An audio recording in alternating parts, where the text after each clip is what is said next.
വിജയ്, തൃഷ, പ്രകാശ് രാജ് ഇവരുടെ ഈ ഒരു സാധനം നമ്മൾ പലതവണ ടി വിയിൽ കണ്ടിട്ടുണ്ടെങ്കിലും തിയേറ്റർ എക്സ്പീരിയൻസ് എന്ന് പറഞ്ഞാൽ അതൊരു വല്ലാത്തൊരു എക്സ്പീരിയൻസ് തന്നെയായിരുന്നു. അത് പറയാതിരിക്കാൻ പറ്റുന്നില്ല.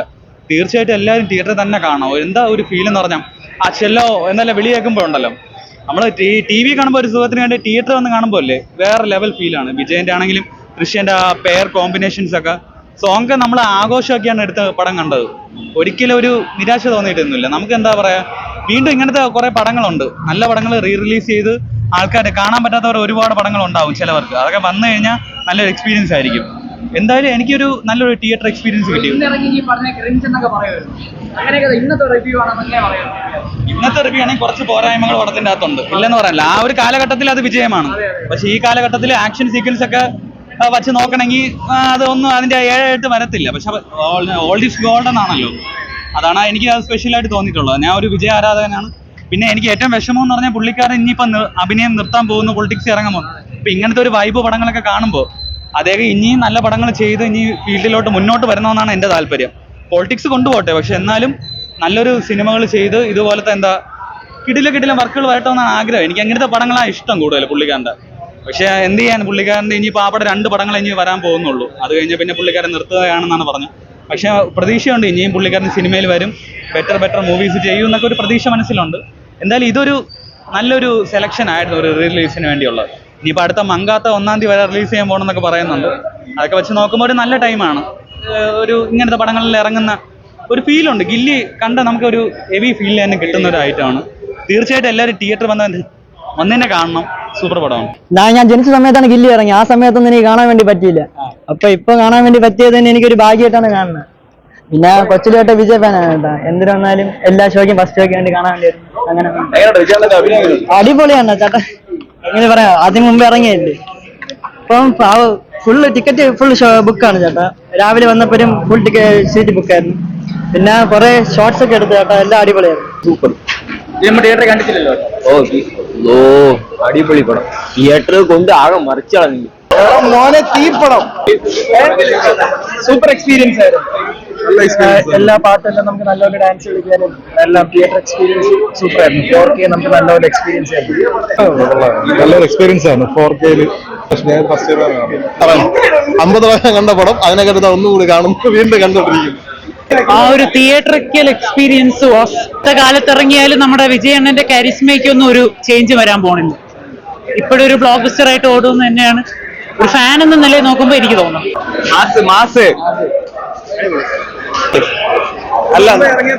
നല്ല വൈബ് ഇറങ്ങിയ സമയത്ത് കണ്ടായിരുന്നു. നല്ല വൈബ്. അതിനെയും കാട്ടി നല്ലൊരു വൈബ് ഉണ്ടായിരുന്നു. നല്ല വൈബായിരുന്നു. അതിനെന്ത് കാണാം? ഇല്ല ഒരിക്കലും മടക്കത്തില്ല. അടിപൊളി. Life time settlement. വർഷങ്ങൾക്ക് ശേഷം ഗില്ല് കണ്ട് അപ്പഴേ ബോർഡിലെ സീറ്റിൽ പോലും ഇരുന്നില്ല. ഇറങ്ങി കളിയായിരുന്നു എല്ലാവരും. സീറ്റ് ഒന്നാലും മൈൻഡ് പോലും ചെയ്തില്ല. ക്ലൈമാക്സ് ഒക്കെ നമ്മള് എത്ര നാളായിട്ട് ഒന്നും കൂടെ തിയേറ്ററിൽ കാണുന്നത്. ഞാൻ സത്യത്തിൽ ഇത് ആദ്യം ഇറങ്ങിയപ്പോ കണ്ടിട്ടില്ല. ഇപ്പോഴാണ് അപ്പൊ എന്ത് വലിയൊരു ആവേശമായിരിക്കും ഇത്. ഉഗ്ര എക്സ്പീരിയൻസ്. ഇനി എല്ലാ സിനിമ ഒന്നും കൂടെ റിലീസ് ചെയ്യണം. അന്യായം. എല്ലാ പാട്ടിലും പ്രത്യേകിച്ച് നമ്മുടെ ഫൈനൽ ഫൈറ്റില് വിളിയെന്ന് പറഞ്ഞ തൊണ്ട ഇപ്പൊ ഫുള്ള് അടിച്ച് എല്ലാരും അവിടെ കിടന്ന് പോപ്കോണൊക്കെ എറിയായിരുന്നു. കഴിച്ചൊന്നും ഇല്ലാരും. എല്ലാരും എല്ലാ പണ്ടത്തെ പോലെ തന്നെ വിജയ് ഒന്നും കൂടെ വന്നിട്ടുണ്ട്. ഇനി ഒന്നും കൂടെ എല്ലാവരും റിലീസ് ചെയ്യണം. അടിപൊളി. ഞാൻ കുഞ്ഞിനെ കണ്ടാണ്, ഇവനെ കാണിക്കാൻ പറ്റും. വേറെ ലെവൽ സിനിമ. ഇപ്പൊ വേറെ അന്നത്തെ ആ ഒരു കുട്ടിക്കാലത്ത് തിരിച്ചു പോയ പോലെ ഉണ്ടാകും. എല്ലാവരും ഡാൻസ് കളിച്ച് ഇപ്പൊ ചെയ്യാറില്ല അധികം. ആ ഒരു ലെവലിൽ തിരിച്ചു കിട്ടി. ഭയങ്കര ഹാപ്പിയാണ്. റീമാസ്റ്ററിംഗ് ആണ്. നല്ല പക്ക ക്ലാരിറ്റിയോടെ സൗണ്ട് ക്ലാരിറ്റി പക്ക. വേറെ ലെവൽ അണ്ണൻ തളപതിക്ക് ലെവല് വേറെ ലെവല്. എത്ര വേണേലും മടിക്കാതെ സിനിമ. അടിപൊളിയായിരുന്നു.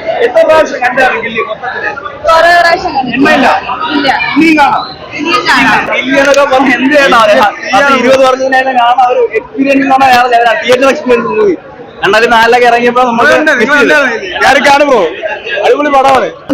ലൈഫിൽ ഇത്ര അടിച്ചു പൊളിച്ച് life one of the best theatre experience. തകർത്ത് എല്ലാവരും തകർത്ത്. റെസ്പോൺസ്, പിന്നെ 2-3 പാട്ടിന് ഇറങ്ങി ഡാൻസ് കളിക്കാൻ പറ്റി. നല്ല റെസ്പോൺസീവ് ആയിട്ടുള്ള ഓഡിയൻസ് ആയിരുന്നു. പിന്നെ തൊണ്ടൊക്കെ പോയിട്ട് പിന്നെ ഇവിടെ കാണാൻ വേണ്ടി കൊല്ലത്തുനിന്ന് വന്നതാണ് ഭയങ്കര എക്സ്പീരിയൻസ്. നമ്മള് പണ്ട് മുതലേ നോക്കിക്കൊണ്ടിരിക്കുന്ന ഒരു സിനിമയാണ് ഇത് റീ റിലീസ് ചെയ്യണം. ഒന്നാമത്തെ കേസ് ഏരീസിലാണ് വന്നതെന്ന് പറഞ്ഞുകൊണ്ട് നമുക്ക് അത്രയും എക്സ്പീരിയൻസ് ആ എക്സ്പീരിയൻസ് കിട്ടണമല്ലോ. 4K ഡോൾബിയിലോട്ട് അറ്റ്മോസ് പുതിയതായിട്ട് ക്രൈറ്റീരിയ ചെയ്തതിൽ ബെസ്റ്റ് ആണ്. പിന്നെ നമുക്ക് ആ ഒരു നൊസ്റ്റാൾജിയ പണ്ട് മുതലേ ഉള്ള നൊസ്റ്റാൾജിയ വേറെ ഒന്നും പറയാനില്ല, വേറെ ലെവലാണ് തൊണ്ടേര ഈ ആ ഒരു ഏരിയയൊക്കെ ചെയ്യാൻ പറ്റി. തുള്ളി മറഞ്ഞു, ആറാടുകയാണ്, തകർത്ത് കിടിലം പെർഫോമൻസ്. ആ ജീപ്പൊക്കെ വെള്ളത്തിൽ പോണതൊക്കെ മാസ് തന്നെയാണ്. നല്ല സിനിമ. കാരണം തിയേറ്ററിലൊന്നും നമുക്ക് ഇറങ്ങാൻ ഞാൻ ജനിച്ച സമയത്ത് ഇറങ്ങിയ സിനിമയല്ല. അപ്പൊ ഇത് തിയേറ്ററിലൊന്നും ഇത്രയും പേരെ ഇടയിലൊന്ന് കാണാൻ പറ്റിയത് പൊളിയായിരുന്നു. ഇപ്പം പറഞ്ഞ അവനൊക്കെ എല്ലാവരും അടിച്ചു പൊളിയായിരുന്നു. ഞാൻ പറഞ്ഞു, ഇപ്പൊ എനിക്ക് വയസ്സ് 39. ഗില്ലി എന്ന സിനിമ ഇറങ്ങുമ്പോൾ എനിക്ക് 19 വയസ്സ്, കറക്റ്റ് 20 വർഷത്തിന് ബാക്ക്. ഞാനന്ന് കോളേജിൽ പഠിക്കുന്ന സമയം. പക്ഷെ ഞാനന്ന് നാട്ടിലല്ല, അന്ന് ഭുവനേശ്വറിൽ ഒരു കോളേജിൽ ഞാൻ പഠിക്കുന്ന സമയമായിരുന്നു. അപ്പം അവിടെ നമുക്ക് സിനിമ കാണുന്നത് വെച്ചാൽ ഹിന്ദി സിനിമ അല്ലെങ്കിൽ ഒഡിയ, ബംഗാളി അതൊക്കെ അവിടെ കിട്ടത്തുള്ളൂ. അവിടെ പിന്നെ സൗത്ത് ഇന്ത്യൻ സിനിമ എന്നൊരു സംഭവമേ ഇല്ല. വല്ലപ്പോഴും എന്തെങ്കിലും ഒരു കൂട്ടായ്മയുടെ ഭാഗമായിട്ട് മാത്രമേ ഒരു സൗത്ത് ഇന്ത്യൻ ഏതെങ്കിലും ഒരു സിനിമ വരത്തുള്ളൂ. അതും കൂടുതലും തെലുങ്ക് അല്ലെങ്കിൽ നമ്മുടെ മലയാളത്തിലുള്ള എന്തെങ്കിലും ഇത് വരത്തുള്ളൂ. അപ്പം അന്ന് ഇങ്ങനെ മിസ്സായ കുറേ സിനിമകളുണ്ട് എൻ്റെ ആ ഒരു കാലഘട്ടത്തിൽ. അതിലൊരു സിനിമയാണ് ഗില്ലി. അതിലേറ്റവും ടോപ്പ് റേറ്റഡ് ആയിട്ട് ഞാൻ പറയുന്ന ഒരു സിനിമ തന്നെയായിരിക്കും ഗില്ലി. കാരണം നമ്മുടെ ഒരു കോളേജ് കാലഘട്ടത്തിൽ പിന്നീട് ഇതിൻ്റെ സിനിമയുടെ CD ഇറങ്ങിയപ്പോഴത്തേക്ക് ഞങ്ങൾ കൊണ്ടുപോയി, ഞങ്ങൾ അവിടെ ഇട്ട് പരസ്പരം കൂട്ടുകാരോട് കണ്ട്, ഞങ്ങൾ വീട്ടുകാരോട് കണ്ട്, ഞങ്ങൾക്ക് കാരണം ഇതെന്ന് വെച്ച് കഴിഞ്ഞാൽ അന്നത്തെ ഒരു ട്രെൻഡിങ് ഒരു സംഭവമായിരുന്നു ഈ ഒരു ഗില്ലി എന്ന് വെച്ചാൽ. ഇല്ല പാട്ടുകളായിരുന്നല്ലോ, അപ്പടി പോടുന്ന ഒരു പാട്ട് നമുക്ക് എല്ലാവർക്കും അറിയാം.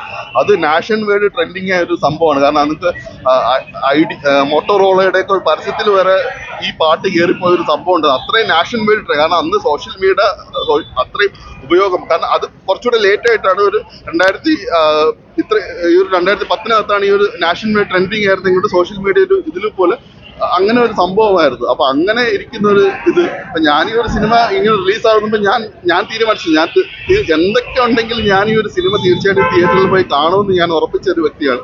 അപ്പൊ ഞാൻ ഒരു 39-കാരനിൽ നിന്ന് ഒരു 19-കാരനിലേക്ക് വീണ്ടും ഒന്ന് മനസ്സൊന്ന് ഒരു യൗവന കാലഘട്ടത്തിലേക്ക് ഞാൻ മനസ്സൊന്ന് ചുരുക്കി കൊണ്ടുപോയി. ഞാനിവിടെ വന്നിട്ട് ഞാൻ പറഞ്ഞു, എനിക്ക് ആർത്തുല്ലസിക്കണമെങ്കിൽ ഞാൻ ആർത്തുല്ലസിക്കും. ഞാൻ ചിലപ്പോൾ പറയും, ഞാൻ ചിലപ്പോൾ ഡാൻസ് കളിക്കണം. ഞാൻ ആദ്യമൊക്കെ പിടിച്ചിരുന്നു.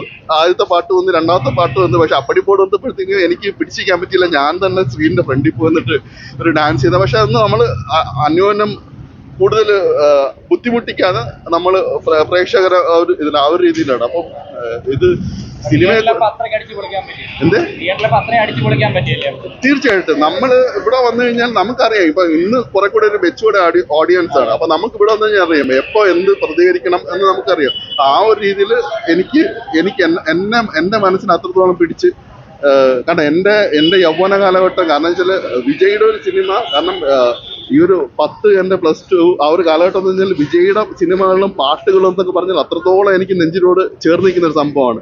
ഇവിടെ ശ്രീപത്മനാഭ തിയേറ്ററിൽ ആണ് തമിഴൻ എന്നൊരു സിനിമ വന്നപ്പോൾ ഞാൻ ഫസ്റ്റ് ഡേ അല്ല, തിയേറ്ററിൽ പോയി കണ്ടൊരു വ്യക്തിയാണ്. അന്ന് +2 പഠിക്കുന്ന സമയം. വീട്ടുകാരറിയാതെ ഒന്നും അറിയാതെ ക്ലാസ്സൊക്കെ കട്ട് ചെയ്ത് വന്ന് പോയി. അപ്പോൾ അത്രത്തോളം നമുക്ക് ഒരു ഇഷ്ടമുണ്ട് ഈ ഒരു നടനോട്. പിന്നെ അദ്ദേഹം മോശം സിനിമ ചെയ്യുമ്പോഴത്തേക്ക് നമ്മൾ എന്തായാലും തീർച്ചയായിട്ടും പറയും മോശം സിനിമയാണെന്ന് പറയും. പ്രത്യേകിച്ച് ഇദ്ദേഹത്തിന്റെ ഇതേപോലത്തെ, ഞാൻ നേരത്തെ പറഞ്ഞ പോലെ ഇതേപോലെ കുറച്ച് നടന്മാർ വെച്ചാൽ ഇവരുടെ ഓൺ സ്ക്രീൻ കരിസ്മയാണ്. കാരണം നമ്മൾ ആ ഒരു സ്ക്രീനിലേക്ക് വന്നു കഴിഞ്ഞാൽ ഇപ്പൊ ഇദ്ദേഹം ആയിരുന്നാലും ശരി, അല്ലു അർജുൻ ആയിരുന്നാലും ശരി, സൽമാൻ ഖാൻ ആയിരുന്നാലും ശരി, ഷാറുഖ് ഖാൻ ആയിരുന്നാലും ശരി, ഇനിയും കുറച്ച് പേരുണ്ട് ഈ ഒരു ലീഗിലേക്ക്. അവരൊക്കെ വന്ന് അവരുടെ ഓൺ സ്ക്രീൻ കരിസ്മ കാണാനായിട്ട് പോകുന്നത്. ഇതൊരു 20 വർഷം പഴയൊരു സിനിമയാണെങ്കിൽ കൂടെ നമുക്ക് ആ ഒരു തിയേറ്ററിനകത്ത് കാണുമ്പോൾ അതിങ്ങനെ ഫീൽ ചെയ്യുന്നില്ല. ഒബ്വിയസ്ലി കുറച്ച് ഗ്രാഫിക്സിന്റെയും കുറച്ച് നമുക്ക് 20 വർഷത്തിന് മുമ്പെന്ന് പറയാം. പക്ഷെ നമ്മുടെ ആ ഒരു ഇതിന്റെ എടുത്തു പറയേണ്ടത് ഇതിന്റെ BGM ഒക്കെ എന്ന് വെച്ചാൽ നമുക്ക് ഇപ്പോഴും നമ്മുടെ മനസ്സിലേക്ക് അത്രത്തോളം ചേർന്ന് മരിക്കുന്ന ഒരു സംഭവം. ഇതിന്റെ BGM, ഇതിന്റെ പാട്ടുകൾ, തിയേറ്ററിനകത്ത് ആൾക്കാരെല്ലാം ഇതിന്റെ ഓരോ വരികളും കൂടെ പാടുകയായിരുന്നു. കാരണം അത്രത്തോളം ആൾക്കാരുടെ ഇടയിലേക്ക് ഇറങ്ങി ചെന്നിരിക്കുന്ന ഒരു ഇതാണ്. അപ്പം എന്നെ സംബന്ധിച്ച് ഇതൊരു എന്താ പറയാ, നമ്മള് ഒരു കുട്ടിക്കാലമല്ല, നമ്മുടെ ഒരു യൗവന കാലഘട്ടത്തിൽ എന്നെ ഒന്ന് ട്രാൻസ്ഫോം ചെയ്ത് പോയി ഒന്ന് തിരിച്ചു വന്ന പോലെയാണ് എനിക്കിപ്പോൾ തോന്നുന്നത്.